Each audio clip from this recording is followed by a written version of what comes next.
안녕하세요. 멀쩡한 직장 잘 다니다가 개인 사업을 시작했고, 이제서야 겨우 제자리를 다시 잡아 먹고 살만해진 30대 후반의 여자입니다.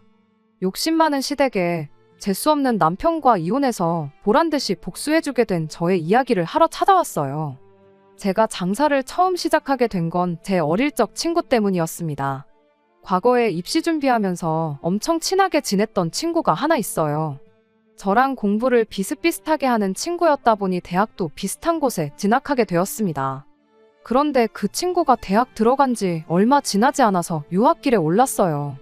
연락을 자주 주고받긴 했지만 시차도 있고 서로 바쁘기도 하다 보니 점점 생사 정도만 알고 지내는 사이가 되었죠. 그렇게 대학 졸업하고 저는 취직까지 성공해 알만한 사람은 전부 알 법한 그런 회사에 들어가게 되었습니다. 학교 다닐 때도 바빠서 연락이 힘들었는데 취직까지 했으니 그 후론 정말 그 친구와 연락 한 통 나눌 여유조차 사라졌지요.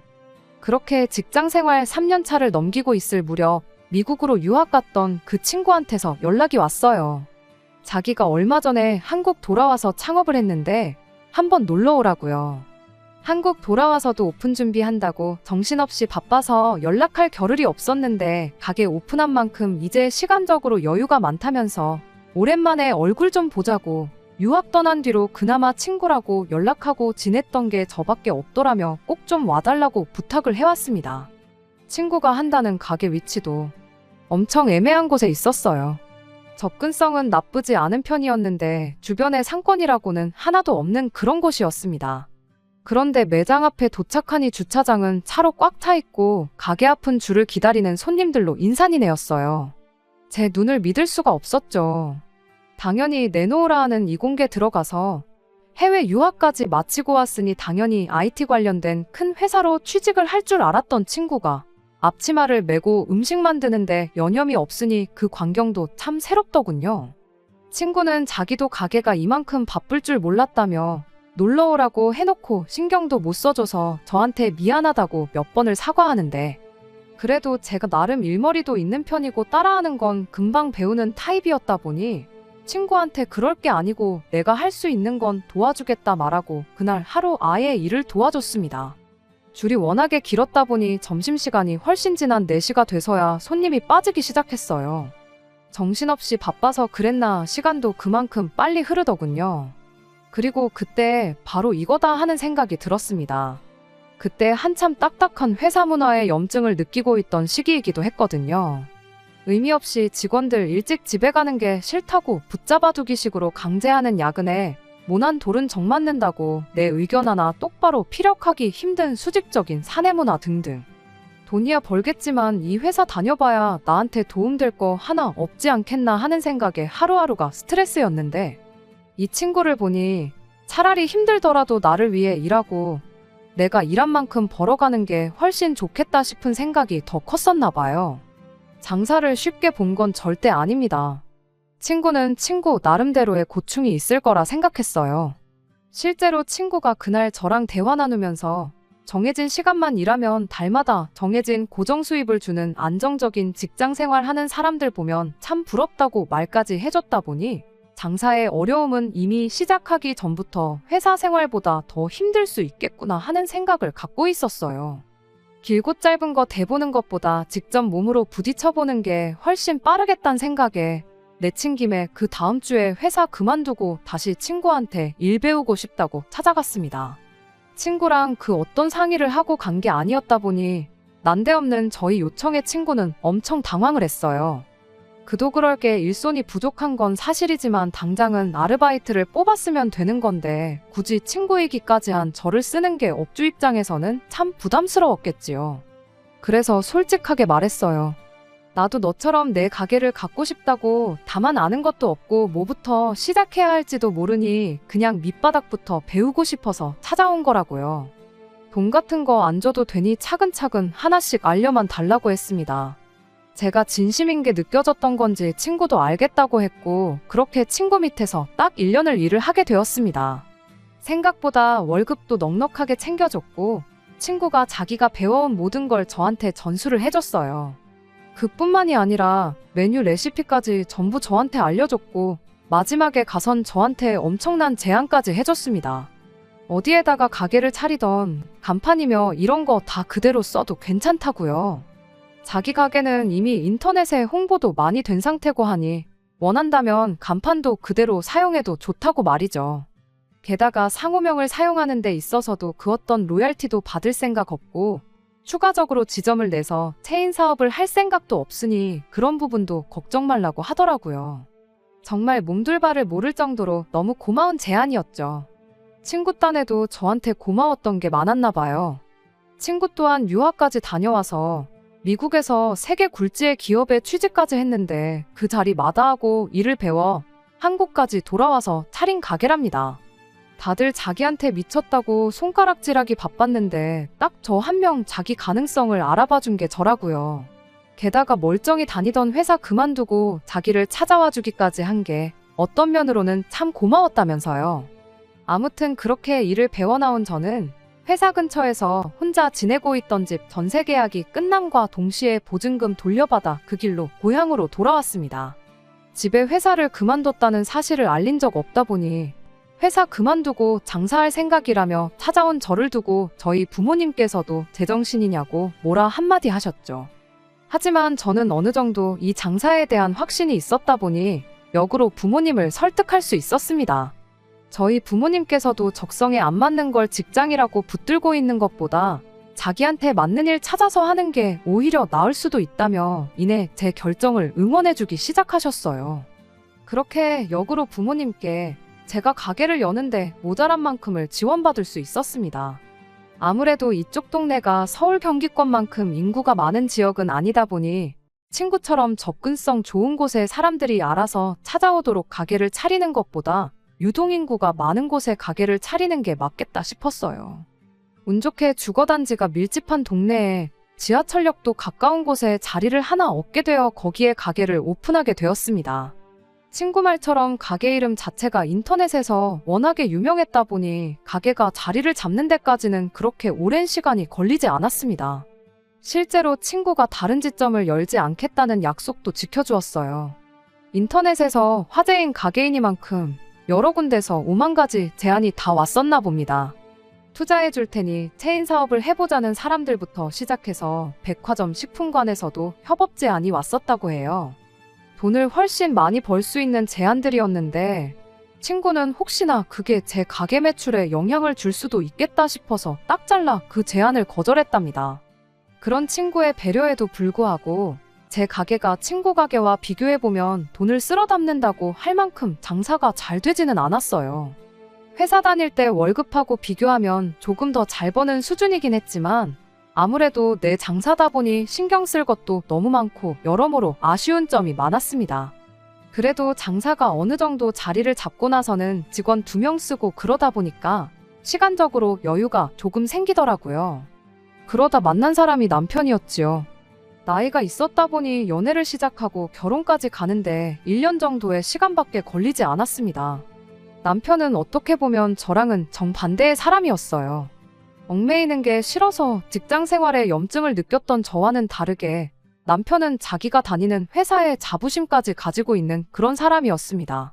의미 없는 야근도 너무 싫었고 까라면 까라는 수직적인 구조도 싫었는데 남편은 반대로 회사가 시키지도 않아도 자처해서 야근을 하고 밖에 나가서는 우리 사장님이 참 대단하신 분이다, 존경하는 사람이다 라고 자기 입으로 말하고 다닐 만큼 애사심이 대단한 사람이었죠.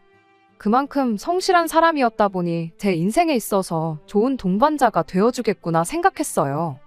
실제로 연애하는 동안 다툼 한 번 없었고 모든 일에 있어서 제 편이 되어주었거든요. 결혼 자금은 액수만 두고 보자면 남편이 저보다 많이 해왔어요. 아무래도 저는 그간 평생 모은 돈으로 창업을 했다 보니 그 이후에 금방 가게가 자리 잡았다 한들 그 후로 모아놓은 돈이 많지가 않았거든요. 액수만 따진다면야 남편이 훨씬 많이 해오긴 했지만 저도 제 돈의 가게 권리까지 생각하면 사실상 비슷한 돈이긴 했어요. 대출도 그만큼 많았다 보니 앞으로 둘이 벌어서 대출을 같이 갚아나갈 텐데 반반 결혼이나 마찬가지인 결혼이었습니다. 그런데 그렇게 생각하는 게 저 하나뿐이었다는 게 문제라면 문제였지요. 결혼식을 코앞에 두고 시어머니가 집 명의 문제를 두고 시비를 걸어왔었거든요. 돈을 내 아들이 더 많이 해가는데 아무리 대출을 같이 갚더라도 돈을 더 많이 해온 만큼 명의는 자기 아들 이름으로 해야 한다고 고집이셨죠. 그도 그럴 게 그때까지만 해도 시댁에서는 제가 달에 얼마나 버는지 몰랐었어요. 굳이 숨기려고 그런 건 아니고 장사다 보니 들쑥날쑥한 것도 있고 그래서 그냥 직장인 월급 정도 번다고 뭉뚱그려서 대답을 했었거든요.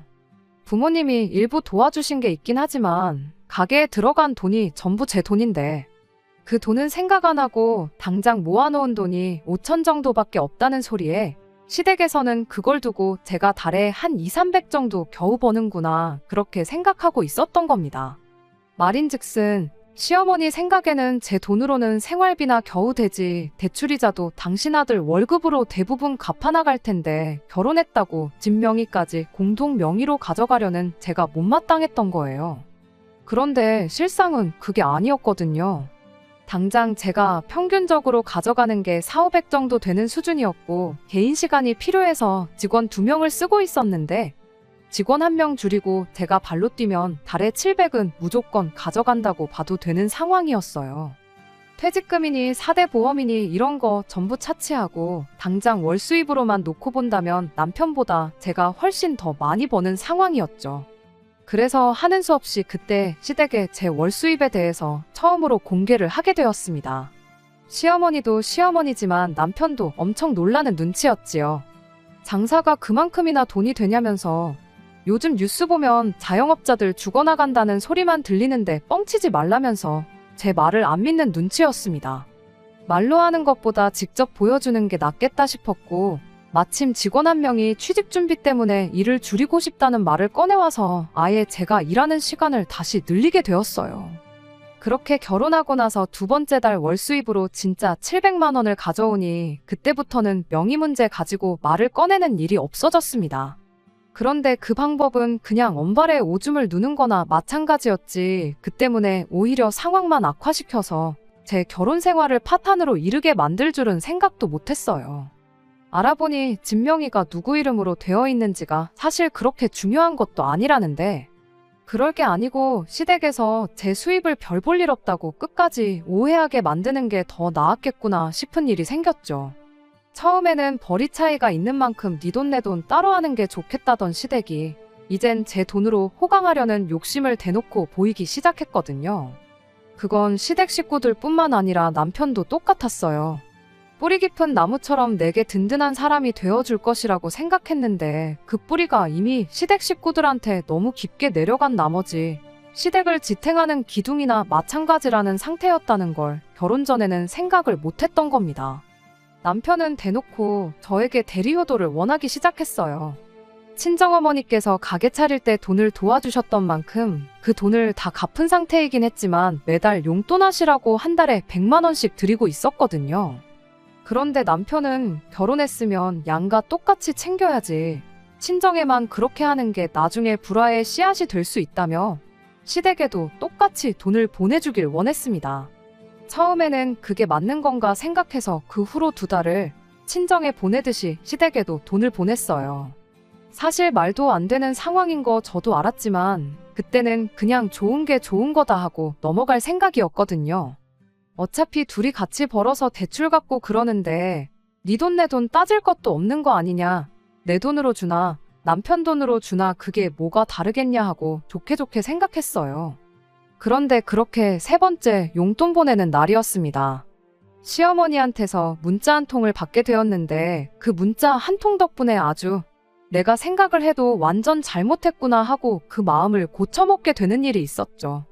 그때 대금이랑 여러 가지 문제 때문에 잠깐 며칠 정도 돈을 묶어놓아야 했었고 그것 때문에 돈 보내는 게 한 이틀인가 3일 정도 늦어졌었어요. 그런데 돈 보내고 나니까 시어머니한테 이렇게 톡이 와 있더라고요. 다음부터는 늦으면 늦는다고 말을 해주라고. 이번 달은 안 주는 줄 알고 물어볼까 말까 그런 생각을 했었다며 사람 치사하게 만들지 말라는 듯이 경고를 하더라고요. 저는 마음 써서 안 줘도 되는 걸 드리는 거라 생각했는데 이런 말을 들으니 어이가 없고 기분도 몹시 나빴죠. 남편한테 이 이야기를 했더니 엄마 말이 틀린 건 없지 않냐고, 저금이 없는 것도 아닌데 꼭 그걸 월 수입 확정되는 날에 맞춰서 드려야 하냐고 뭐라 하는 겁니다. 이건 뭐 죽어도 욕먹는 꼴인 건가 싶어서 남편한테 앞으로 시댁에 드리는 돈은 당신 돈으로 보내라고 했어요. 어차피 우리 두 사람 주머니에서 나가는 건데 누구 주머니에서 나가는 게 뭐가 중요하냐고. 나는 내 부모 챙기고 당신은 당신 가족 챙기고 그게 이치에 맞지 않냐고 한마디 했죠.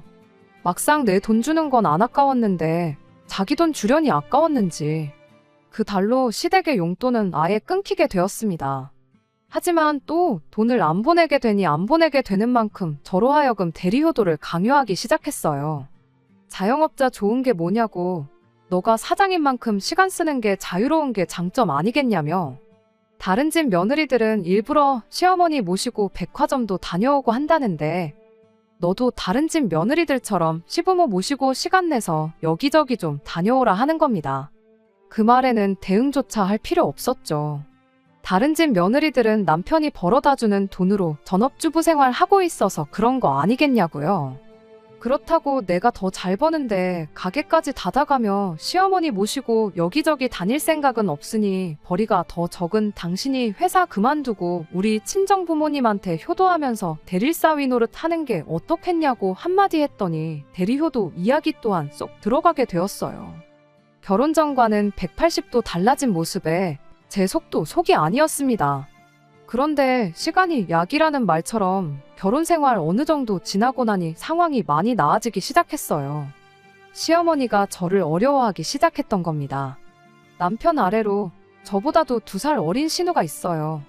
신우가 참 요즘 사람들 안 좋은 점이라고 하는 건 다 갖고 있다고 해도 무방할 정도로 책임감 없고 끈기도 없고 꿈도 없는 그런 사람입니다.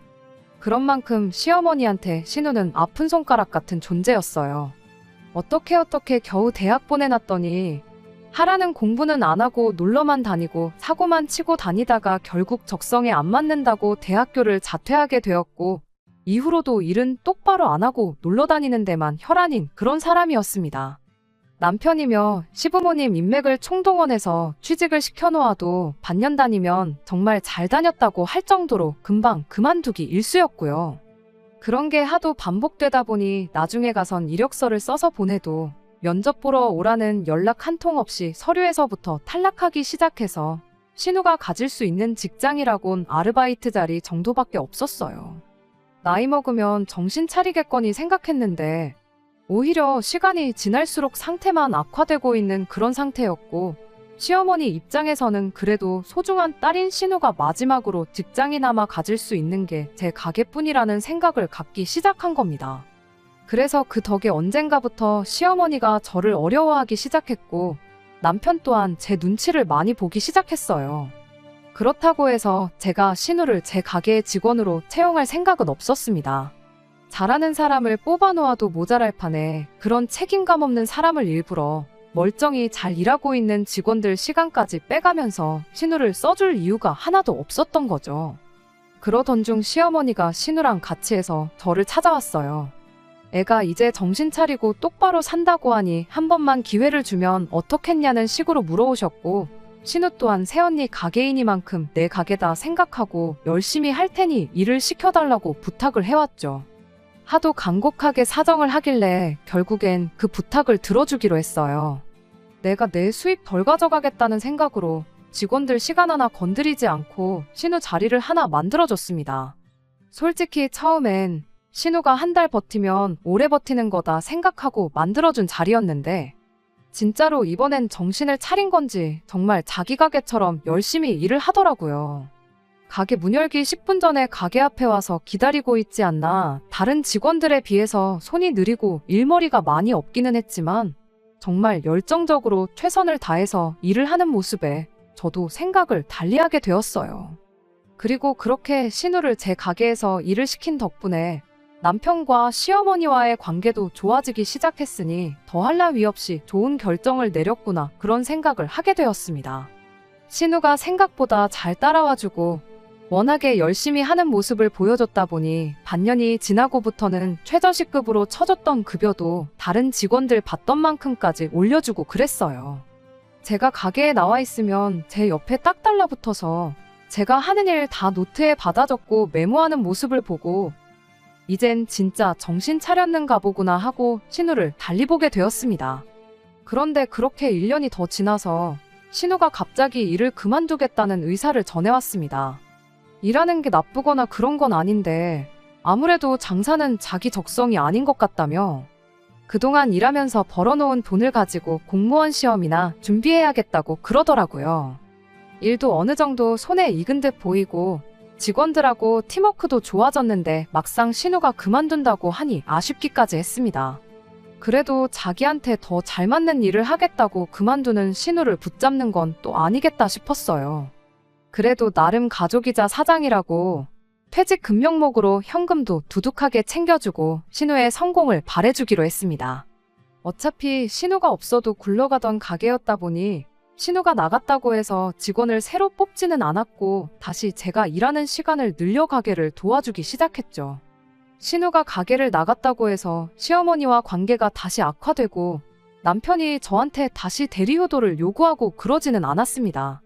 결혼 생활 초반에 있던 불협화음도 사라졌고 이제 정상적으로 모든 게 제대로 흘러가는구나 그렇게 생각했는데 그게 아니었어요. 저희 가게에서 그렇게 멀지 않은 위치에 제 가게랑 똑같은 가게가 하나 생겼습니다. 간판 이름도 최대한 비슷하게 만들었고 인테리어까지 거의 그대로 빼다 박은 가게였습니다.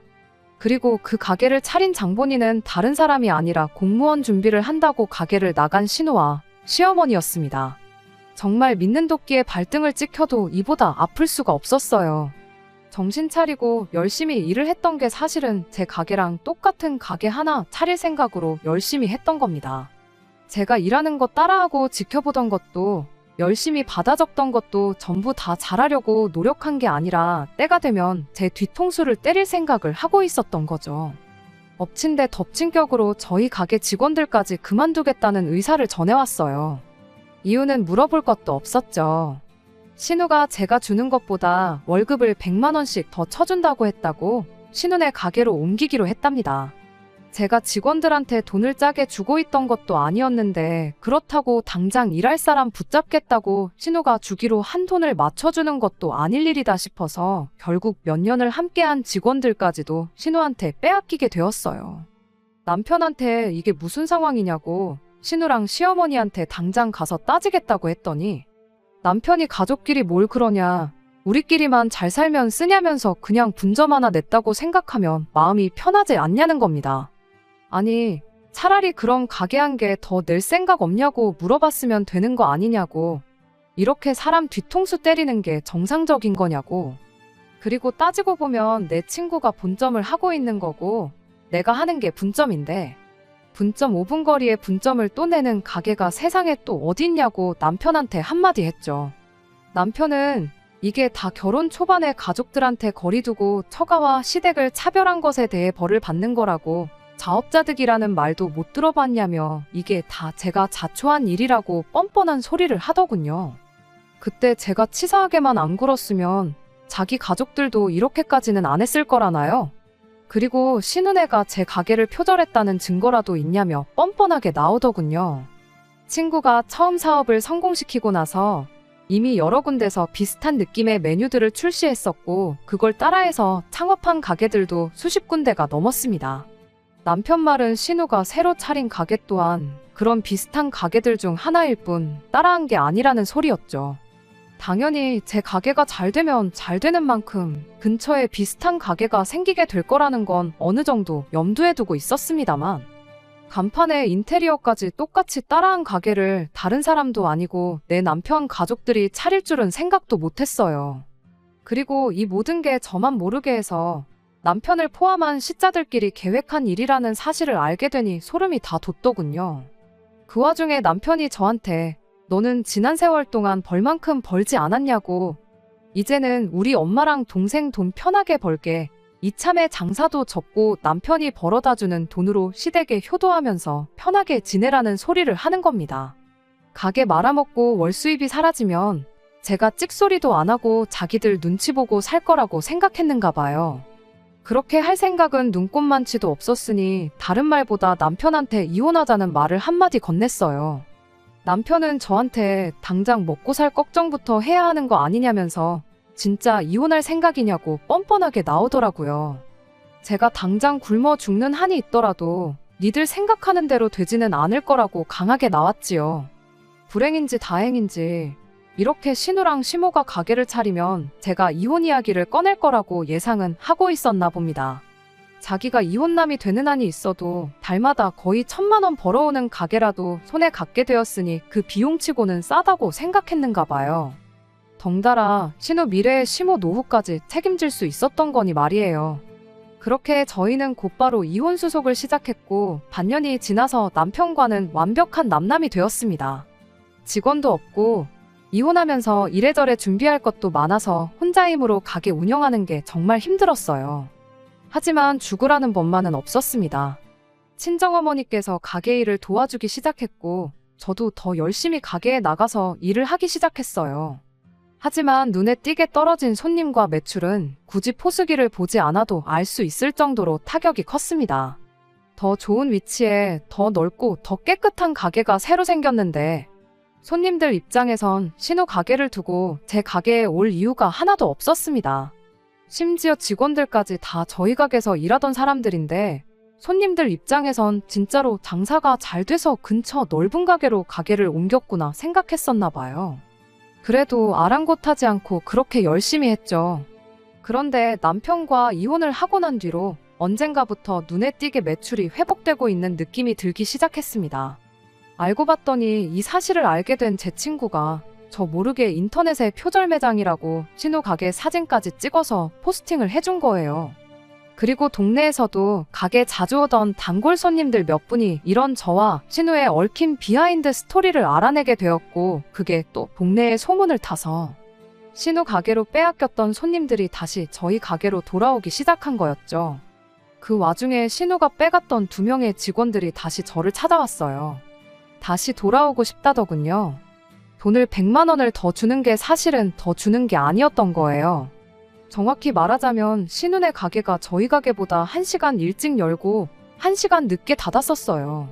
직원들 입장에선 일을 하는 시간이 늘어난 거죠. 그리고 직원을 둘이나 전부 데려간 게 신우랑 시어머니는 직원들한테 아예 가게를 맡겨놓고 둘이서 놀러 다닐 생각으로 그랬던 겁니다.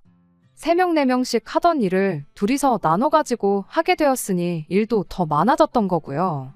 쉬는 날도 제대로 보장해주지도 않고 그야말로 100만 원 더 주고 사람을 아주 지들 맘대로 부려먹고 있었던 겁니다. 나중 가선 집에 가구 배치 옮기는데 도와달라고 불러내고 그런 식으로 개인적인 일까지 시키기 시작하니 직원들 입장에선 100만 원을 더 받는 게 아니었던 거예요. 고작 몇만 원 더 버는 거나 마찬가지인데 당장 100만 원 더 준다는 말에 혹해서 저를 배신한 게 정말 미안하다며 돌아오고 싶으니 다시 받아줄 수 있겠느냐고 사정사정을 하더라고요. 저와 같이 함께해온 기간이 얼마건 간에 솔직히 저한테 귀뜸 한마디 해주지 않고 저를 배신한 그 2 직원은 저에게 있어서 신우와 공범이나 마찬가지긴 했습니다. 신우의 소행을 미리 알고라도 당했으면 억울하지는 않았을 텐데 암만 후회를 한다고 한들 직원들을 다시 받아줄 의리는 저한테 없는 거나 마찬가지였죠. 하지만 그런 거 아랑곳하지 않고 직원들을 다시 받아줬어요. 무슨 수를 써도 수년간 합을 맞춰온 이 직원들 없이 신우랑 시어머니 둘이서 가게를 꾸려나갈 재간이 없다는 건 제가 누구보다 잘 알고 있었거든요.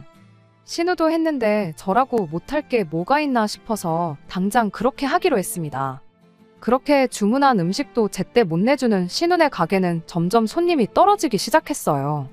거기에 엎친 데 덮친 격으로 동네방네 신우의 만행에 대한 소문이 일파만파 커지기 시작했습니다. 줄어든 매출은 금세 회복되기 시작했고 듣자 하니 신우네 가게는 파리만 날려서 매일같이 주방에서는 신우와 시모가 말다툼만 하고 있다는 이야기까지 들려왔어요.